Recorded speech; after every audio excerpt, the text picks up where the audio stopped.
L'homme,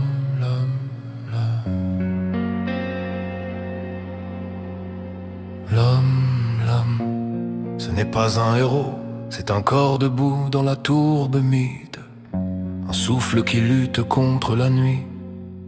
Le monde croit qu'il avance, mais souvent il survit. Il porte sa vie comme un vieux sac et ses rêves comme des braises sous la cendre. L'homme est fait de renoncements, de portes qu'il n'a jamais osé ouvrir, de routes qu'il a regardées sans partir. Il a dit tant pis, trop souvent il a plié par usure, pas par choix. Il marche avec des croyances enfouies comme des pierres sous la terre, des vérités qu'il n'ose plus déterrer, de peur d'y retrouver la trace des rêves abandonnés. Et pourtant, il avance un pas, puis un autre comme un vieux chant des Landes qui refuse de mourir. L'homme, c'est une braise entêtée sous la pluie, une ombre qui vacille mais ne tombe pas. L'homme, c'est un cœur fatigué qui garde un souffle clair, quelque chose d'indestructible au milieu du renoncement.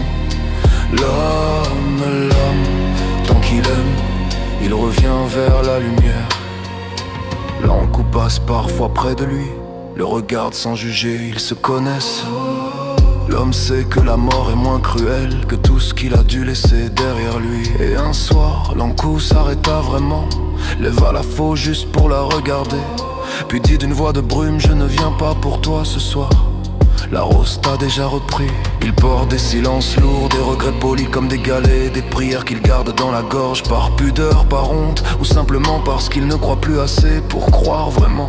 Et pourtant, il se tait parce que parfois le silence tient debout mieux que les mots. Un soir pourtant, le guerrier triste qu'il était a posé son armure auprès d'une rose, une simple rose d'un rouge ancien qui ne demandait rien, qui ne jugeait pas. Et la rose, sans bouger, dit dans un souffle que seul le cœur entend: je ne suis pas là pour te sauver, je suis là pour te rappeler que la paix se trouve quand tu cesses de te battre contre toi-même. Là, dans l'ombre, il comprit qu'il n'avait plus la force d'être un soldat contre lui-même. Il a su que dans l'armure il n'y avait pas son courage, il y avait ses peurs empilées, ses anciennes colères, ses batailles inutiles. La rose, elle n'a choisi que l'homme, elle a laissé l'armure rouillée dans l'herbe. Alors il s'est agenouillé, et dans le noir il a prié les sans nom, ceux qui ramassent les âmes tombées, ceux qui veillent quand personne ne veille, ceux qui soutiennent les fatigués du monde, pour qu'ils puissent rester ainsi dans cette paix fragile, à vivre à l'ombre de la rose.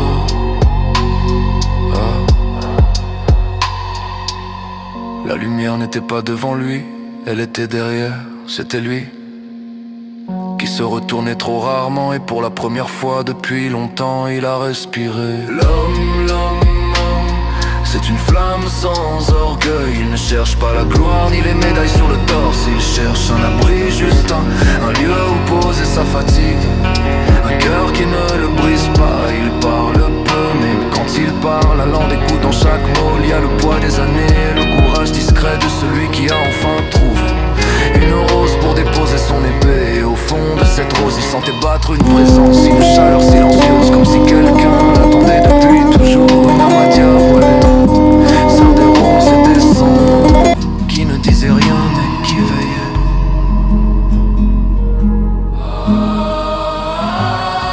L'homme, c'est une braise sous la pluie, une ombre qui vacille mais refuse de tomber. L'homme, c'est un cœur blessé qui garde un souffle clair sous la cendre du monde. Tant qu'il aime, il renaît auprès de la rose où il a posé son armure.